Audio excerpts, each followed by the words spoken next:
Okay, Oh what's yeah, I get it. Could you try again? sorry, that was my Siri over here. No need to apologize. Quiet. How have you been? I'm okay. How about you? Great. Things in Yeah, I'm really good. How are things down under?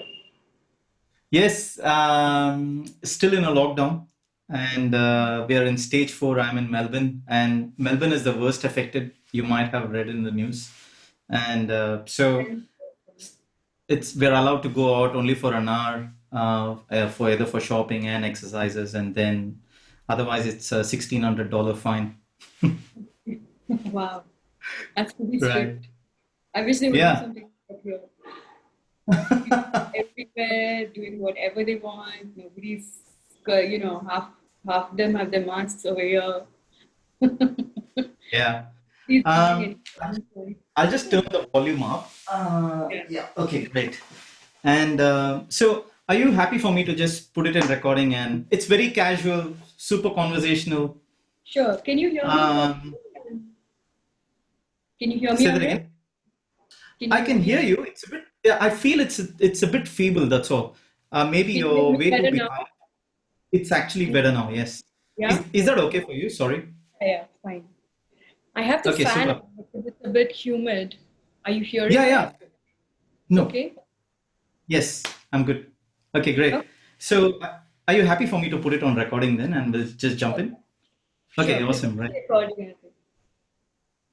Say that again. Oh, it's already recording. Oh, wow. Okay. Okay, cool. Awesome. Look, Vasundhara, I'm very, very happy that you accepted my invite to come on this podcast. It's my absolute pleasure to have you, and it's your humility that you accepted. After all, at the end of the day, I'm just a fan.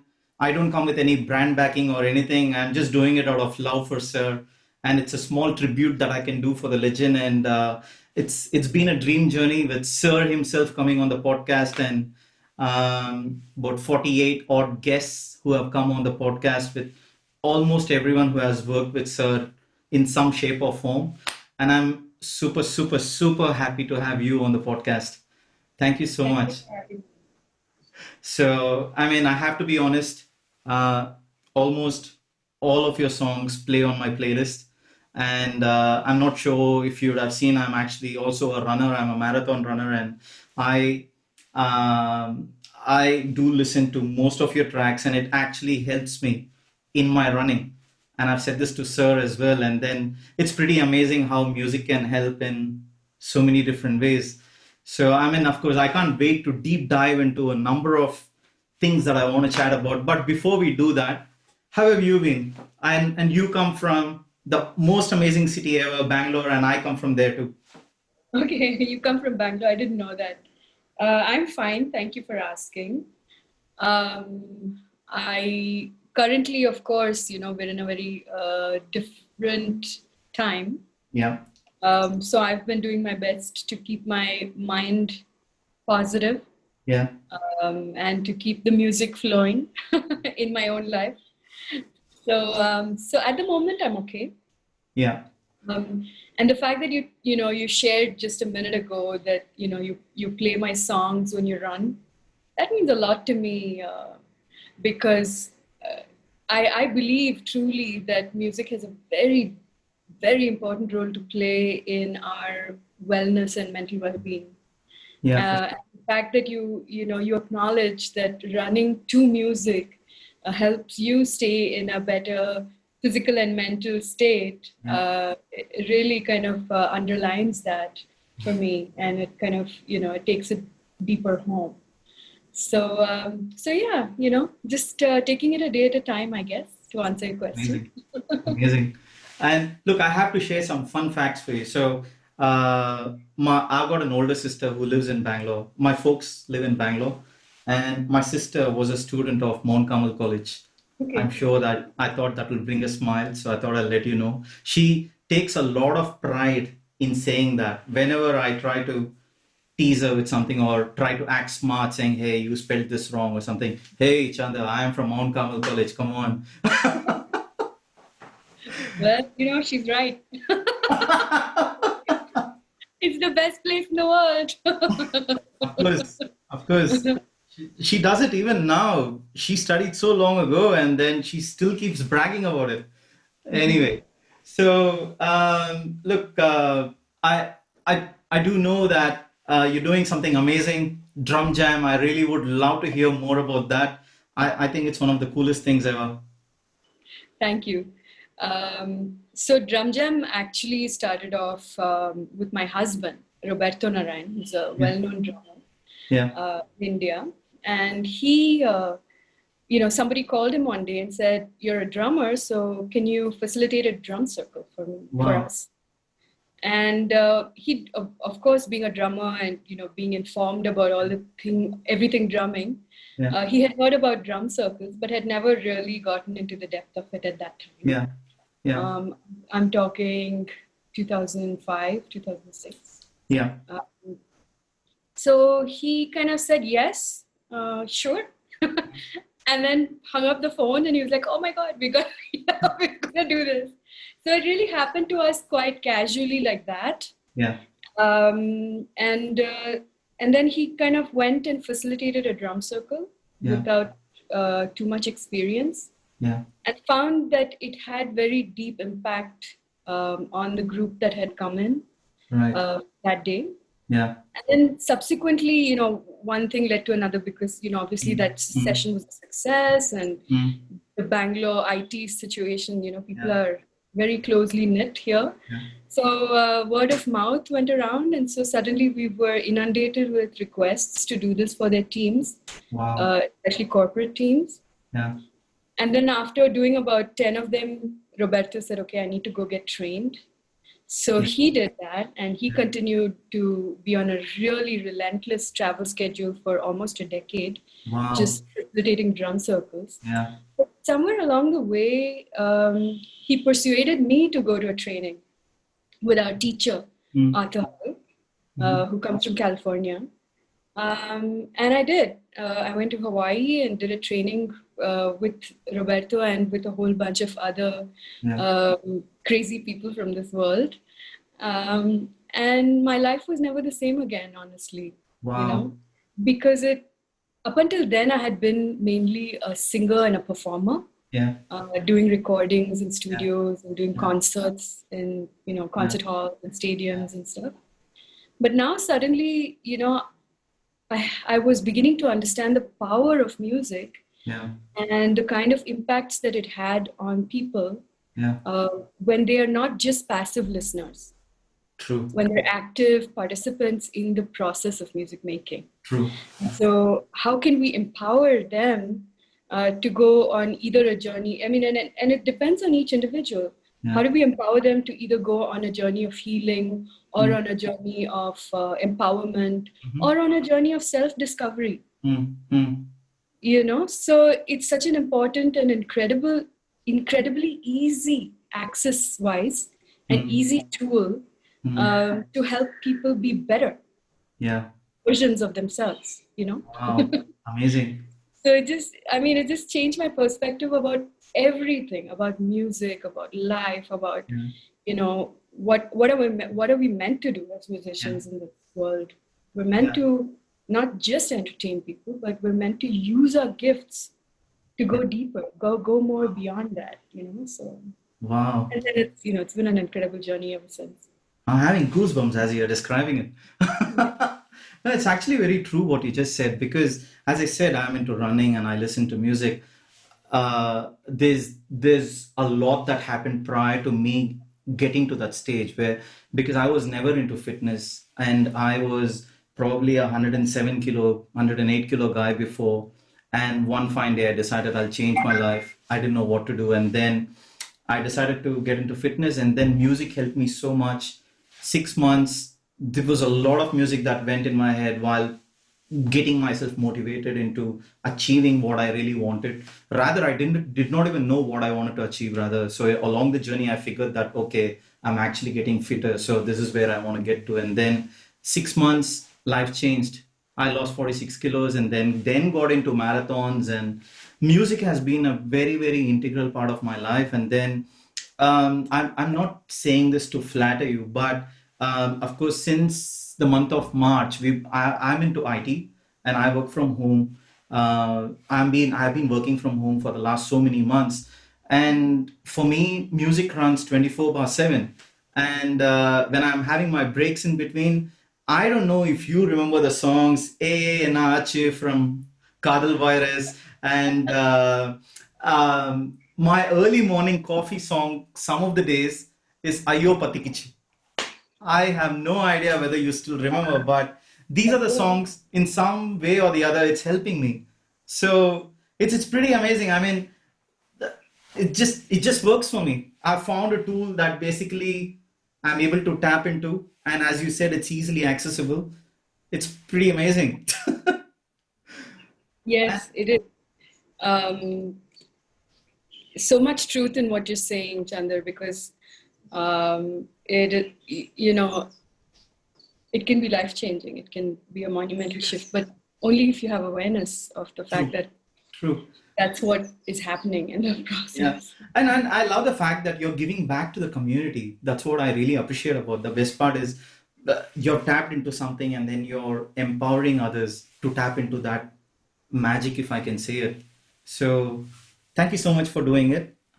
And I would love to be part of that session when I come to Bangalore Okay. for sure. You don't need to thank me because it does as much for me as it does for others. You know, Yeah. Yeah. it Of course. it heals me and empowers me as much as and it brings about so much. You go deeper, and so I have to tell you that after I went through this whole process of Yeah. discovering this other aspect of music and then discovering my role, Yeah. which changed because before I was, it was so internal, such an internal journey. Like when you're a Yeah. musician, it's about your practice and your talent and your Yeah. tone and your voice, and you're focusing so much inside, within yourself. Yeah. And then finally, when you get to a stage where people want to come and watch you perform, Mm. it's still internal. You definitely want to perform for them and you want to give them Mm. the best Mm. outwardly performance, but it's very mental and very internal even there Mm. on stage. Mm. But over here, it was pretty much flipped. Mm. Here it was me. My job, my role in this world is to facilitate other people's discovery of Wow. their own innate musicality, Wow. which then needs me to take out any ego Mm. of any achievement that I may have had, any, I've made it, Mm. any notion of I've made it and I've done Mm. this is my Mm. CV and here Mm. are the venues I've played at. All of that just flies out the window. And you kind of have to remove your ego, leave it at the door, and walk in there in a mindset of service and Wow. say, how can I help this group today achieve their best musically Mm. in 1 hour? Wow. And it's completely different. Then you're not only altering your consciousness of yourself musically, but you're also altering your consciousness of yourself, as a person, Mm. your psyche. What kind of a person are you? And it completely, like, immediately comes through. People can read you like an open book when you're in this role. So Mm. any amount of self uh, identification of, hey, Mm. look at me, it just, it doesn't connect. Yeah. Yeah, you really have to peel that off and leave it outside. So that has been a huge learning for me. Wow. Just out of curiosity, right? I'm just wondering, how did you not let anything get to your head after getting so much fame, and you still seem to be so grounded? And to be honest with you, I was on the phone with one of your colleagues a couple of weeks ago, and I said Vasundhara is coming, and the first thing that person said was she has no air around her. She's a beautiful person. I think I have to give that credit to the people around me, because, and also I think to my upbringing, to a great deal, to my parents and Yeah. my family, because they never treated me different. Mm. Even after I met and started Rahman and I started recording with him and all of that, they were like, they couldn't give, they could, nothing had changed for them. Okay. So when they met me at family occasions and stuff, no one treated me differently or looked at me differently. So it's kind of, very grounding in that sense that I was still told to pick up someone's plate and go wash it. Nothing changed at home, if you know what I mean. Wow. And also, I was really aware. And I think it comes also from, I don't know, when you have these kind of aspirations as young people, Yeah. I don't know if everybody has this, but this was very much on my mind that I knew to a large extent that becoming or gaining stardom or Yeah. becoming someone, a celebrity, Yeah. also comes with its downs. For sure. Of course, you have this global recognition, blah, blah, blah, all that stuff. But it also comes with deep loneliness. If you isolate yourself. Yeah. So to me, from the beginning, this world, I was never going to isolate myself in an ivory tower and tell people that they couldn't touch me or look at me. Because that just meant that I lost out on human contact with others. I don't know how that realization was there, but it was. And it was really important for me to engage with people, like even if they were my fans, Yeah. or people I didn't know. Yeah. It was really important for me, if they wanted to have a conversation, then for me to engage with that Yeah. and to really listen to what other people Wow. wanted to say to me. Amazing. Because isn't it such a gift, when people want to, they want to converse with you, they want to talk to you, Yeah. they want to tell you stuff about themselves, and I'm like, oh, okay. Sure. Sometimes it gets a bit intense, Yeah. but you kind of learn how to deal with really intense situations. For sure. But it was a no-brainer for me, and I remember myself being acutely aware that obviously all my friends who meant something to me would see me differently after because things happened overnight in my case. Like I graduated from college, and 3 months later I was acting in my first film, and I had signed my first record, and a few months after that I was singing playback. So a lot of my classmates who had been close to in college and things like that, obviously they wouldn't know if I have changed. So then they would be hesitant to get back in touch with me. Because what do you do when someone that you've known really closely suddenly has all this, that you're reading about them in the papers and you're reading all kinds of things about them? So what happens to your perception of them? It may or may not change, but you're not sure who they are now. Yeah. So at that point, I called them all and I reached out and I continued to be in touch with them through that time. Wow.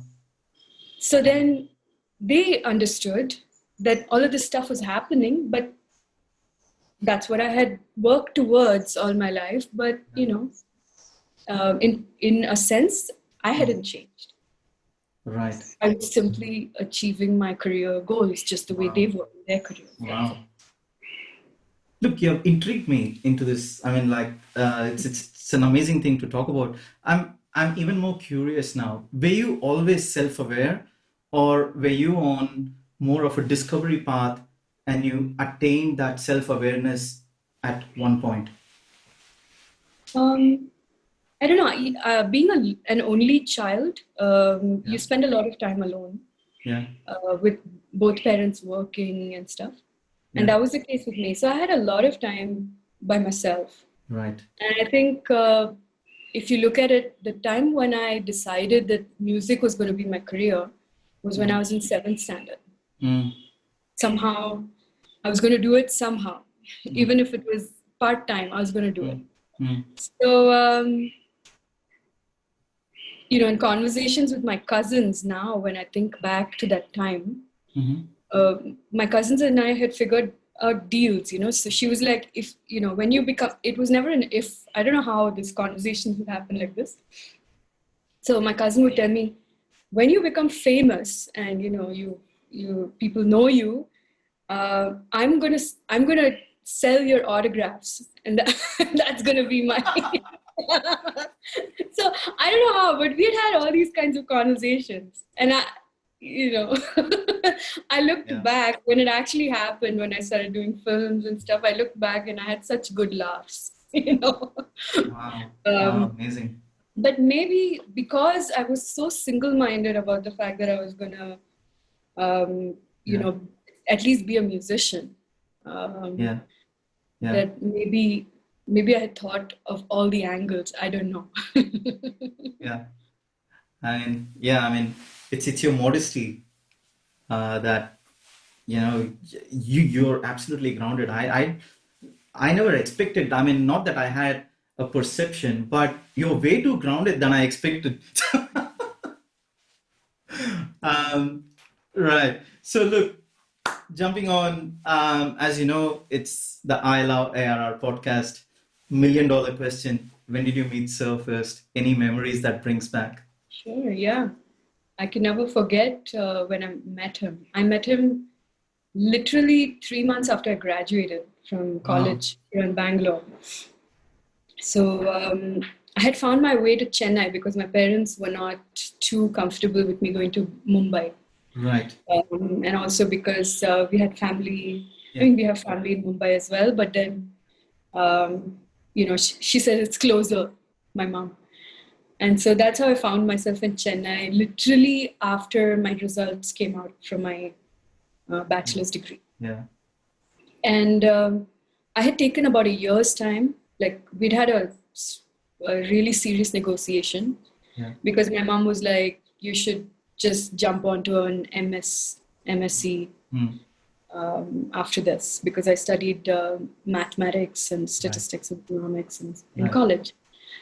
She said, just jump onto a master's degree and, Yeah. you can do this in your free time. I was like, my whole life, music has been something I have done in my free time.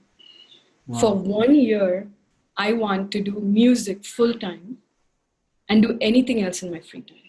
Wow. So I'm asking you for 1 year of my life.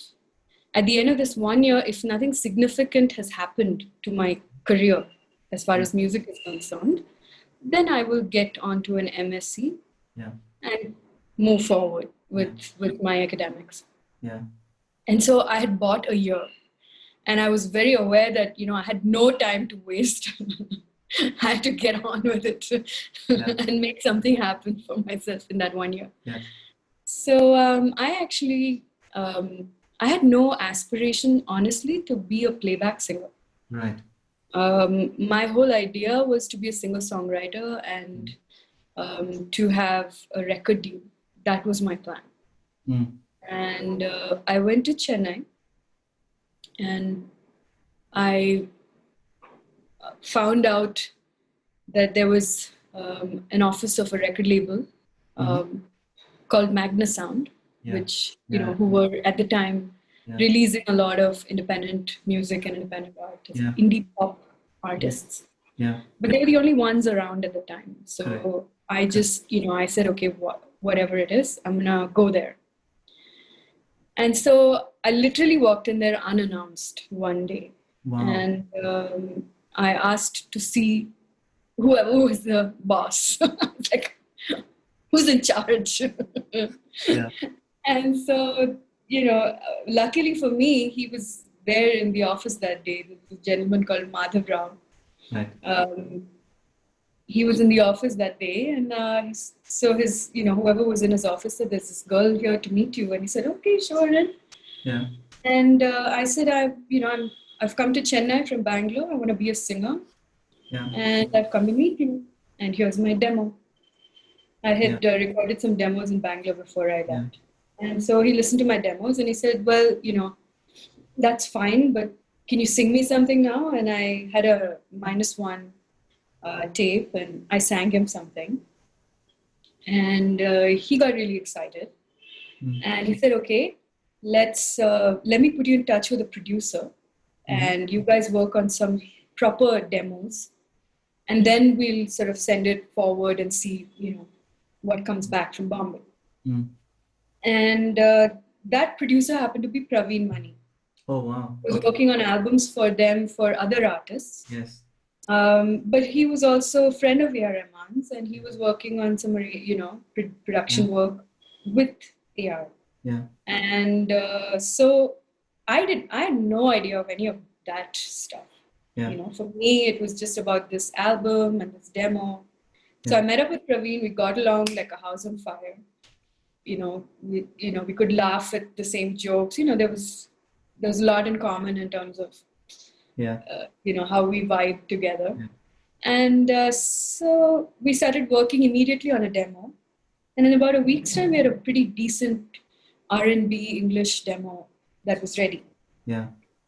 And after that, one day, Praveen said, hey, I have to go drop something off somewhere. And we'd been just cooped up, working. Yeah. He said, you want to just, come with me for the drive? Yeah. So I said, yeah, sure. I'd love for a break. And so I got in the car with him. And I wasn't so familiar with Chennai in those days. So I didn't know where we were going.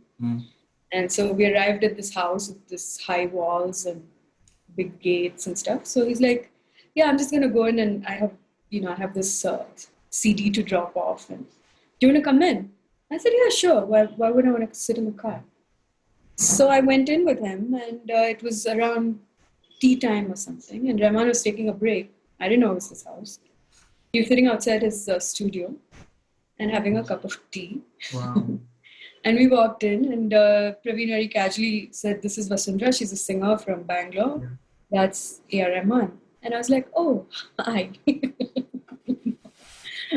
I had only seen Roja, Wow. because before leaving Bangalore, I wasn't really a movie buff, so to speak. I hadn't had that much time to watch movies, because when all my classmates would bunk college and go out and watch movies, I would be at choir practice, band practice, Indian association practice, Western association practice. I would never, any time away from being actually in class, I would be at a practice of some kind. So I never had the time to be out watching movies. So I really hadn't been exposed to much of his work other than Roja, which we happened to see as a class. Mm-hmm. Our entire class and all our teachers went to watch this movie together. And that's how I got to see Roja, and I heard all the music, and I thought it was great. Yeah. And so the conversation also was really, really casual. Yeah. And I really appreciate that, because, he was already A.R.Rahman at that time. Yeah. So he didn't need to be grounded and down to earth, like how you said. He could have just said, oh, this newbie, I don't have the time to talk to her. But he was interested and genuinely inquisitive about, what kind of a musician am I? Yeah. What is the music I'm listening to? What are my influences? Yeah. So some really honest questions were asked. Who are you listening to? Wow. What kind? What are your influences? What kinds of music influence your singing? That kind of thing. And I have always had quite unusual taste in music. Yeah. In the sense that I've always been looking at different traditions. Like I was very heavily influenced by flamenco, which is the music of Spain. I've been heavily influenced by Latino music. I've been heavily influenced, of course, by rock and roll and rock. Because, Bangalore has a huge scene. And also people in my circle here in Bangalore, because of my interests, had always been helping me, by saying, here, listen to this person, here, listen to that person. And like that, I was listening to a jazz singer and pianist from Azerbaijan. Right. Called Aziza Mustafazadeh. Yeah. Who's highly influential for me, even today. Yeah. And so she mainly sings in her native languages of Azerbaijani, Arabic, and then some amount of English. but she's incredible. Like she has such a different technique, vocal technique, and she has such amazing piano technique and stuff. So I just said, well, my latest craze is this woman from Azerbaijan, and her name is Aziza Mustafa Zadeh. Put a teacup down. He walked back into the studio, came back out with a CD of hers and said, I'm listening to this one. Wow. And I was like, oh, I haven't heard that one. So he said, you should. It's amazing. And then he said, well, she's a pianist. She's not really a singer. And so the album he had been listening to was, it was a piano album. Like she was just playing piano on that album. Yeah. And the album that I had been listening to was very vocal. Wow. She was accompanying herself with this amazing piano arrangements and stuff. And I was like, wow, no, you have to hear her sing. She's amazing. And so we ended up, I think sharing notes on musicians that we liked and things like so.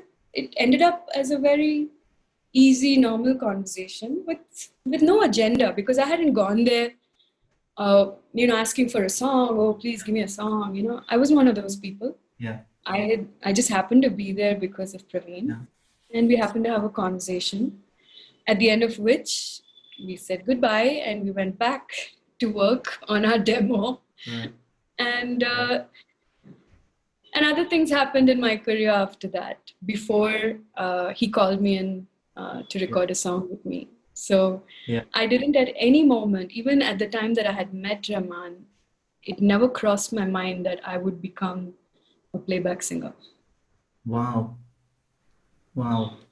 So that was my first meeting with him. Amazing. And then following on, when did you actually get a call from him? So lots of things happened in that 1 year. Yeah. Right after, we finished the demos, we sent them off to Magnasound's headquarters in Bombay. Yeah. And they gave us a green signal and they signed me up for some records. And right after that, around the same, all this is happening at the same time. Lots of things happened at the same time. It had gotten out that I don't know, in the film circles, that there's this girl from Bangalore. Mm-hmm. And it had gotten out that I had been spending a lot of time with Praveen Mani. And so he started getting calls, and, we would have such laughs. You get a call from someone, and then you would say, hey, Vas, someone wants you to be in a movie. Do you want to be in one? And I'd be like, no. Because that was never part of my plan. Yeah. And I had never been in theater, or, I had never had any experiences as an actress. So to me, it was ridiculous that people were calling and saying, will you be an actress? When I have no background. Like, I've spent years and years training my voice, with the solid intention of being a singer. But I haven't invested that kind of time into acting. So why would anybody be wanting to cast me in a film without even knowing whether I can do it or not? So, that was what was ridiculous to me.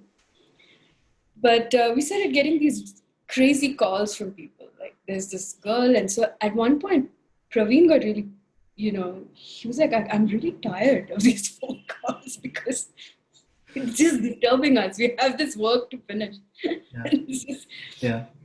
So, that stuff started to happen. And by this time, they had found out my parents' number. I don't know how. Oh, wow. Phone calls started to arrive in my mom, to my mom and dad. And this really kind of was very unnerving for them, because as far as they knew, I was pursuing a career in music.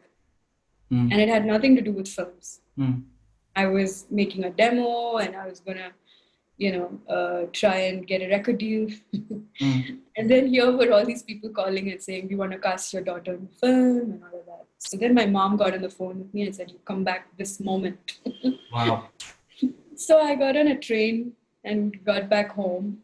By the time I got back home, there had been a call from some really serious filmmakers. Like, there had been a call from the casting department at Madras Talkies. Yeah. Oh, wow. And my mom was like, what do you want me to do? Because, this isn't a casual decision and we can't just take it. Because we have a very close-knit family Yeah. here in Bangalore, and everybody, you want everyone to be comfortable with certain things. Yeah. We didn't actively seek opinions at, Yeah. usually, but this was too big. Yeah. Getting into movies and stuff was a bit too much for them.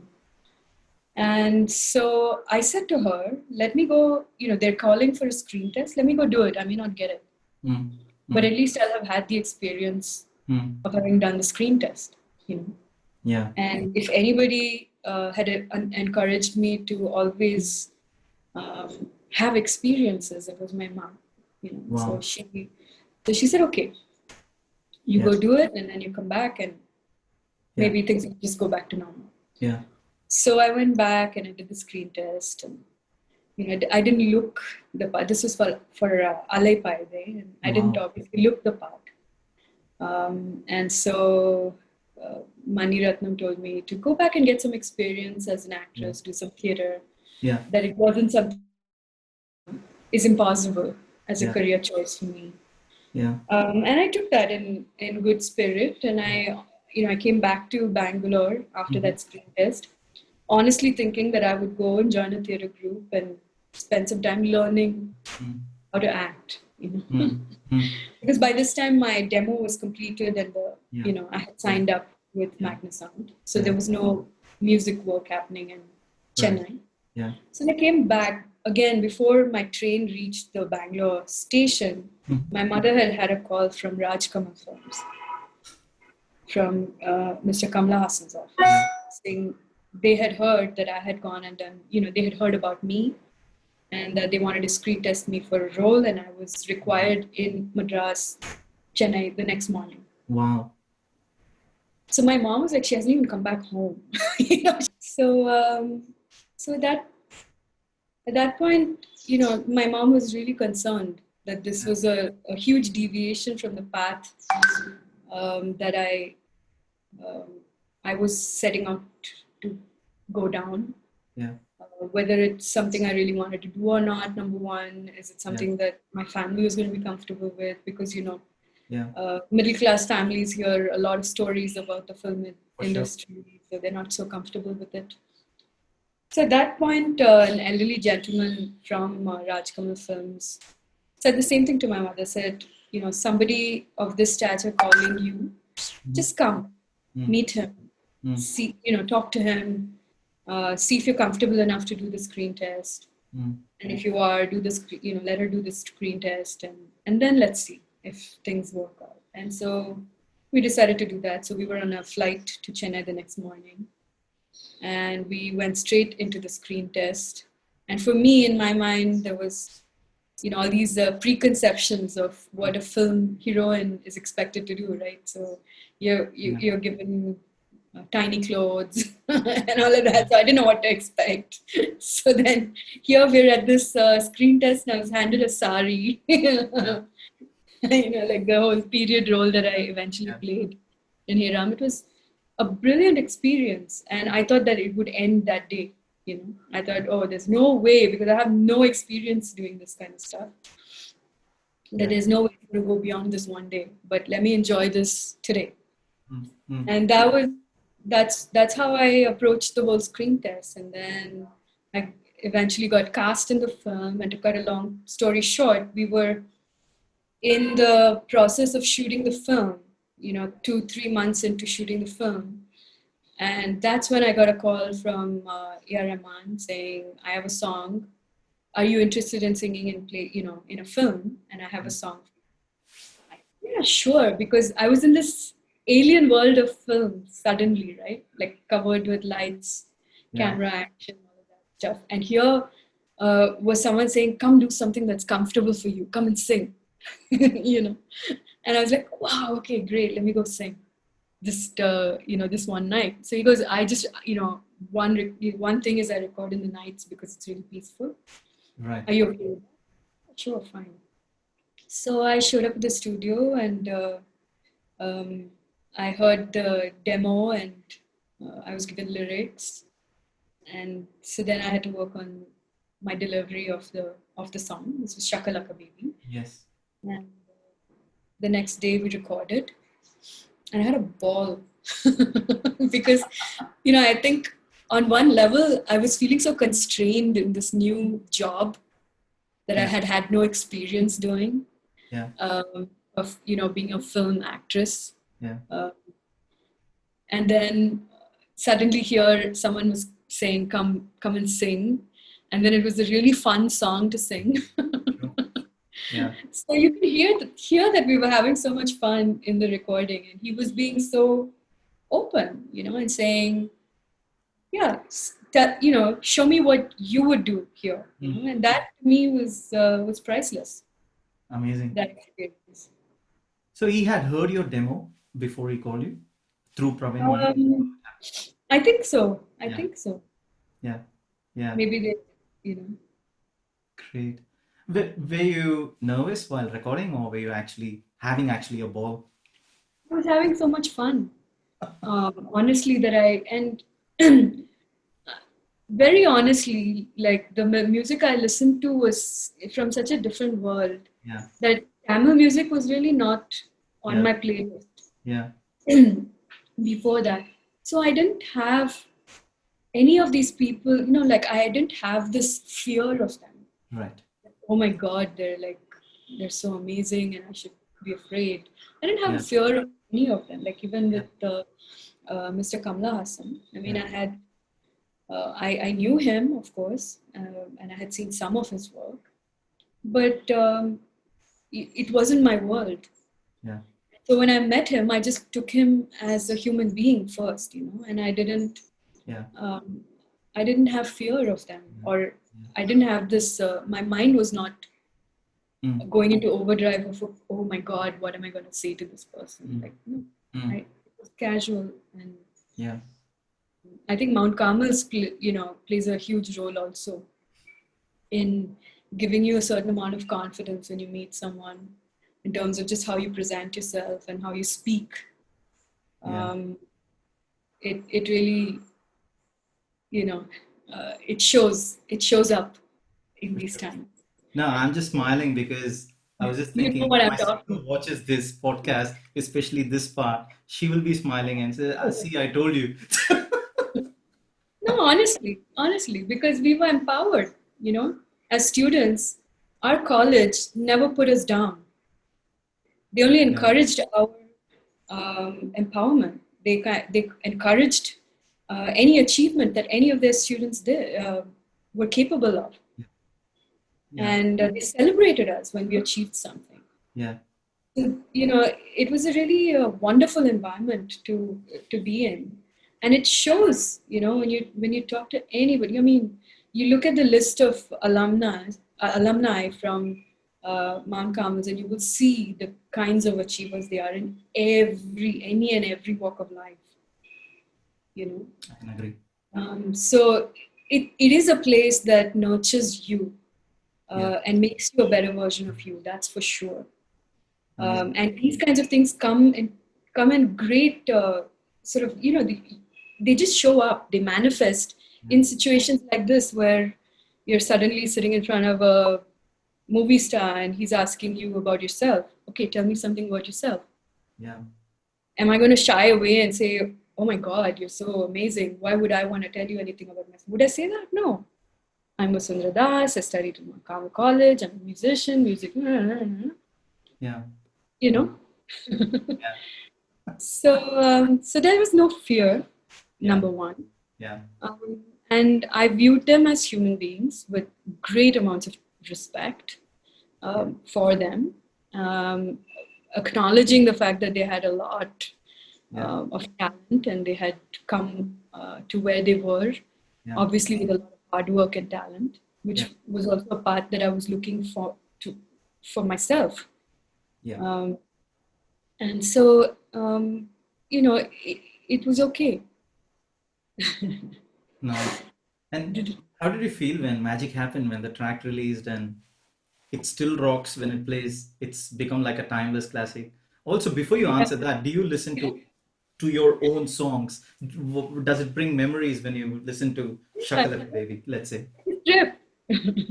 When you listen to yourself, it definitely takes you back to that time and things that were happening, not just in the recording studio at that time, but also other things that were happening in your life at the time. Of course. It takes you back to a different place, and it definitely brings a smile to my face whenever I hear one of my songs playing on the radio. Because I know how much I enjoyed it. Sure. Uh, and and I think for most part, every song that you hear how much I'm enjoying singing it. I can agree. I have a long list of songs that I can tell you. Yeah. And especially this Shakalaka Baby, I wanted to mention one of your hardcore fans called Padma from Sydney, but from Bangalore, originally from Bangalore. Wanted to say a big hello to you Okay. via this Hi. podcast. And he was also wondering maybe one line for her. Hmm. Sure, why not?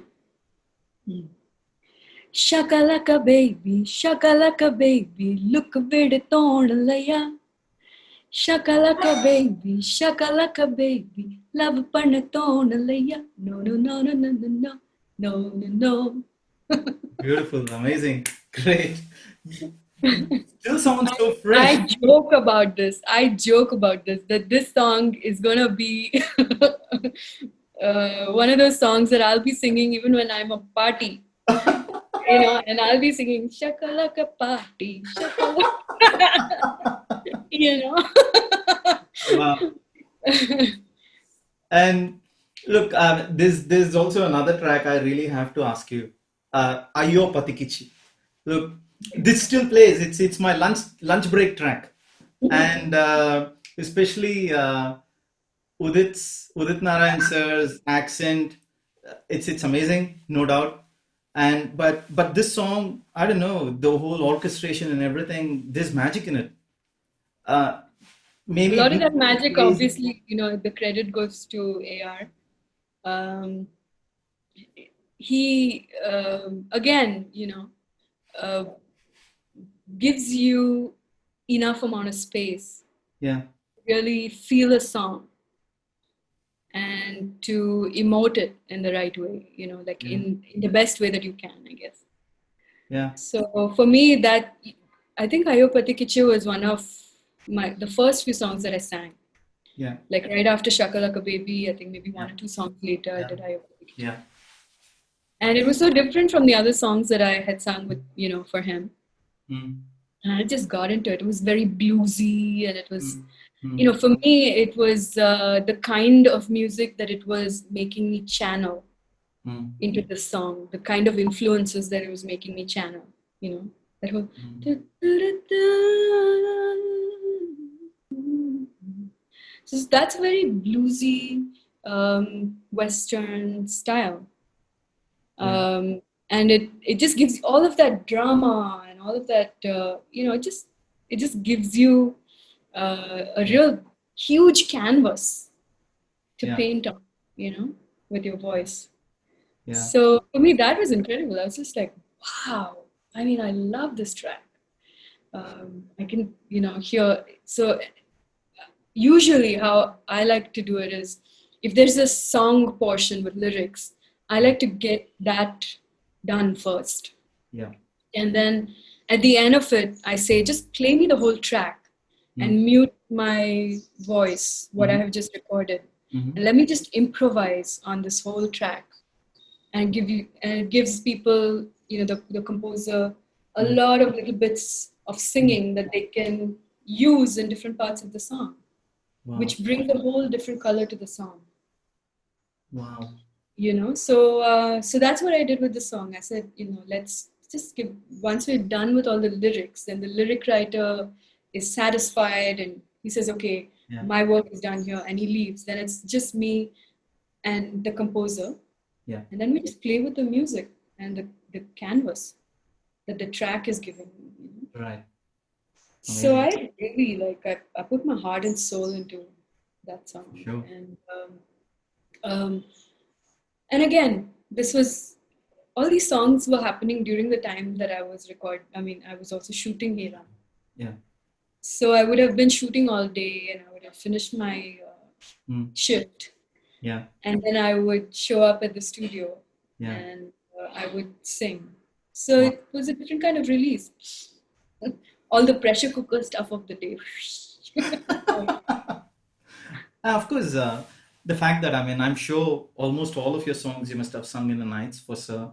And were you comfortable singing in the nights? Because some of them personally would have their prime time, like I am good early in the morning or afternoon, or I'm just saying. Yeah, no, I understand what you're saying. Some people feel like their voices are better in certain times of the day. Yeah, But I didn't have the time to think right, about it that much. correct. There were too many things going on at the time. Yeah, yeah, I was doing three things at that time. yeah, I was shooting my first film. I was recording playback whenever I had the chance. yeah. And I was also composing and writing material for my own debut album. Mm, wow. So there was really not that much time to think that much about it. So whenever something came up, I'd be like, yeah, okay, let's schedule a time and let's go do it. Right. So Well, on that note, I mean, what's your routine like? I mean, how many hours a day do you do riyaz and what's, so all my childhood, I did lots of riyaz. yeah, yeah, Every morning, I woke up, like my mom would wake me up at 6 and I would sing, yeah, much to the torture of my neighbors. Because- Thankfully, it was just my aunts and grandaunt who lived around my parents' house. So I yeah, only tortured maybe one of my aunts. And she tells me also these days, whenever she sees me, she lives in San Francisco. And she tells me, well, those mornings were a bit of an adjustment for me, but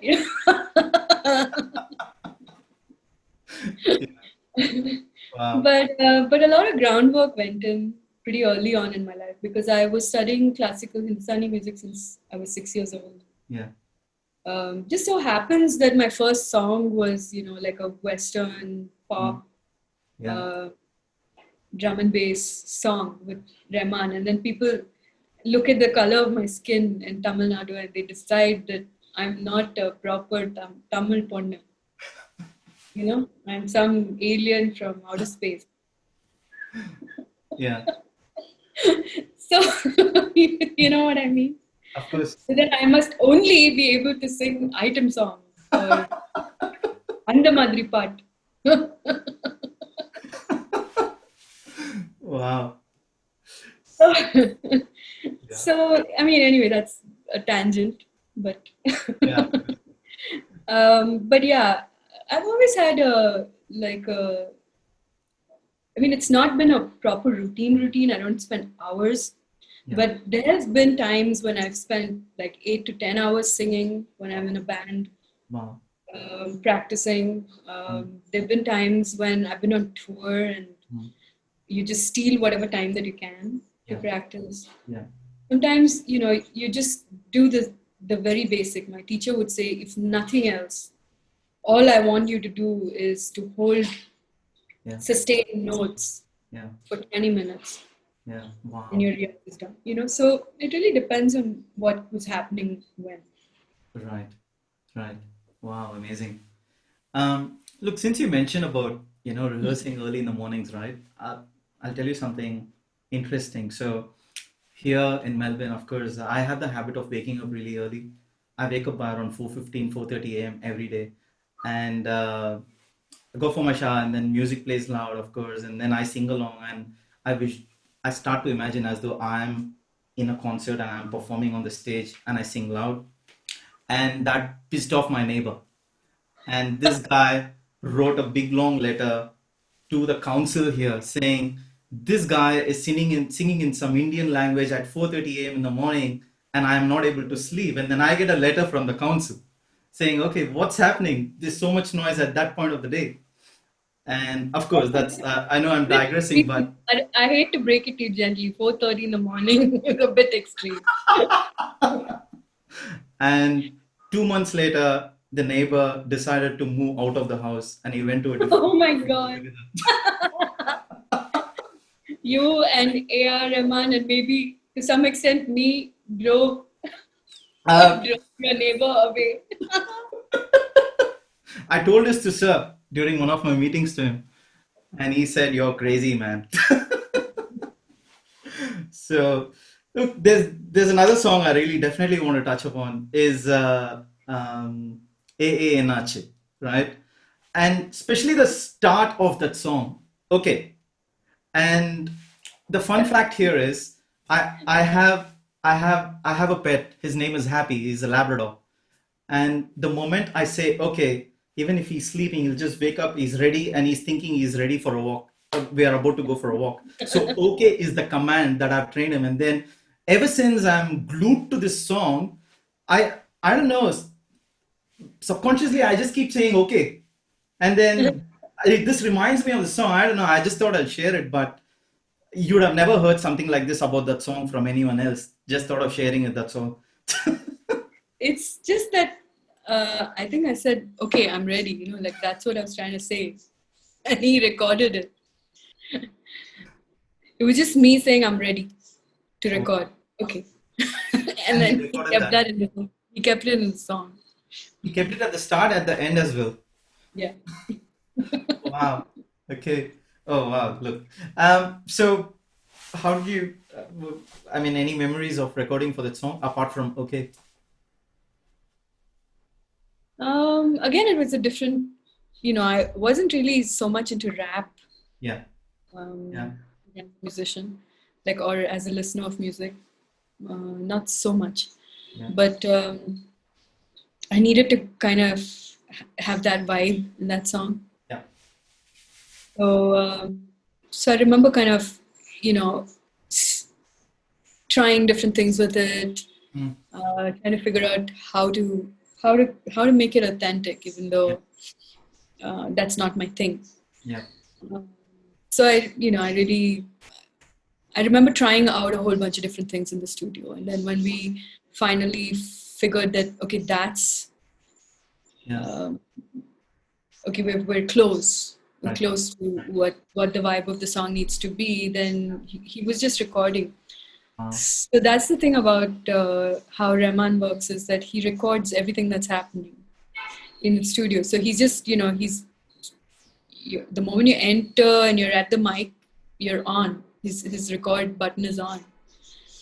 And so whatever little bits and pieces come in, even by accident, are not lost, which is a Wow. great, if you have the flexibility in terms of memory on your computer to store all that much, then Yeah. then it might be a worthwhile thing to do. And so a lot of the coolness of a lot of his songs are because nothing's being lost in the process. And when a singer or a musician comes in, whatever they're playing or singing is being Yeah. captured and sort of processed, and Yeah. then when he finally is producing the track and sort of layering on different things, then he has so much to play with.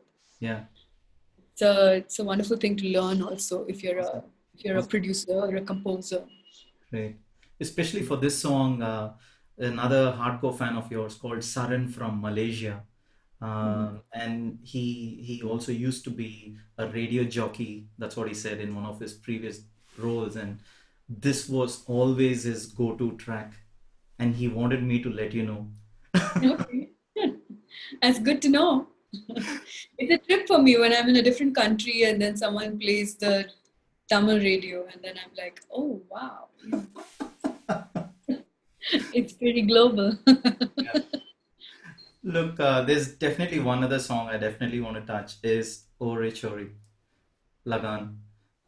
It's absolute magic, timeless classic. It does something to me every time, especially when your part comes. It's amazing. I'm sure there must be some amazing memories for that one. I was called in to record a scratch. Yeah. That was the first time and the only ever time that I was called in and told that eventually in the song my voice wouldn't stay. Wow. That they wanted only for me to record a scratch, and they wanted to get someone from London to sing it, like Wow. a proper Yeah. classically trained, Yeah. Western classically trained musician to sing it. Yeah. And so I said, yeah, sure. Mm. Mm. except that maybe they weren't aware that I had spent years in choirs in Bangalore, right here under their nose. Wow. Wow. So then, for me, it was like going back to a big part of my roots, Yeah. like being in choirs in school and Yeah. college. Yeah. So the diction means pronunciation. Yeah. Uh, so the diction and the intonation and the tone of your voice and everything. I had had a lot of work put in on that. Right.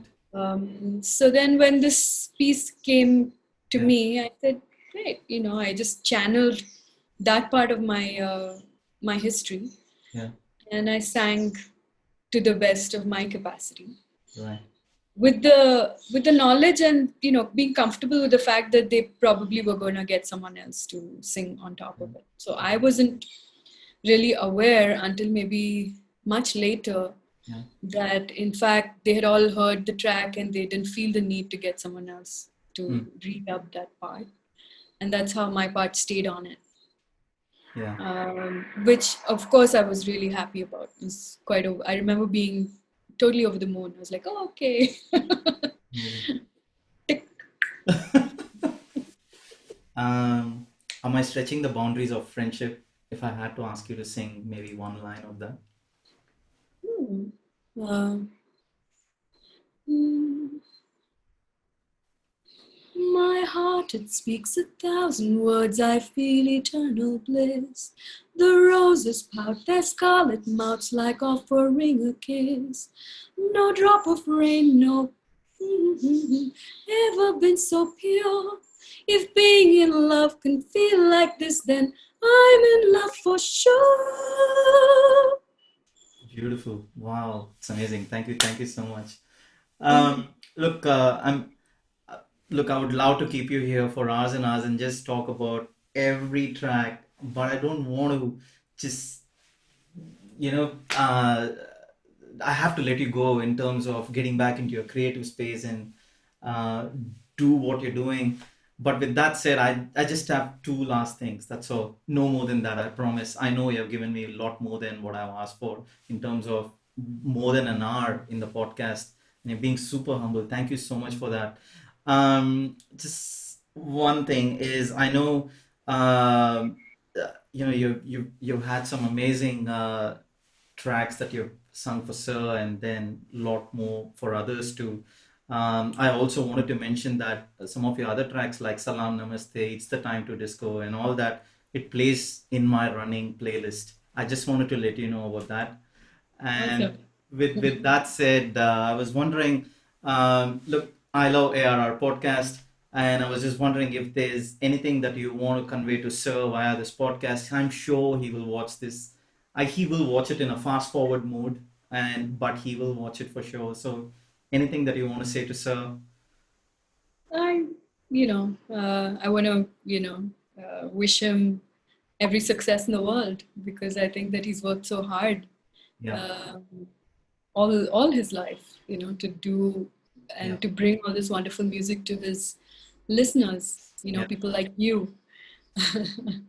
And then, and of course, I think that I have enjoyed every single minute of working with him. And whenever I think back to all of the tracks that we've done together, yeah, you can see it. It brings a smile to my face when I think about um, how much I've enjoyed singing those tracks and how much they've been a part of my life because he traveled with me, right? The yeah. tracks Of course. that I did with him.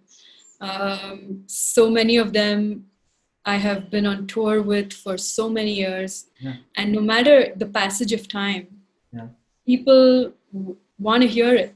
yeah. It's never getting old to people's ears. And that's the beauty of it. And I really, every time I'm on stage performing a track that I have collaborated on with A.R.Rahman, it's a joy to sing it. I enjoy everything. Amazing. And one last thing is, I basically wanted to convey this to you is as part of this podcast journey, what's also happened is there's something called the I Love ARR community, which has formed and it's evolving as we speak. And number of Sirs fans have come together, and it's just it's just mind blowing because I never expected something like this will happen. It's come along the journey, and the entire community wanted to say a big thank you to you for coming on the podcast, and also wanted to let me know to you that they absolutely love you. So, Thank you. That means a lot. right. Thank you. Thank you so much, Vasundhara. I really, really appreciate that you gave me this precious time of yours. You could have always declined it, but it's your humility that you accepted, and yeah, it's one of my favorite podcasts for sure. Thank you so much, and please allow me to take you and your husband out for dinner when I come to Bangalore next. Sure. And I don't think Will I'm, of course.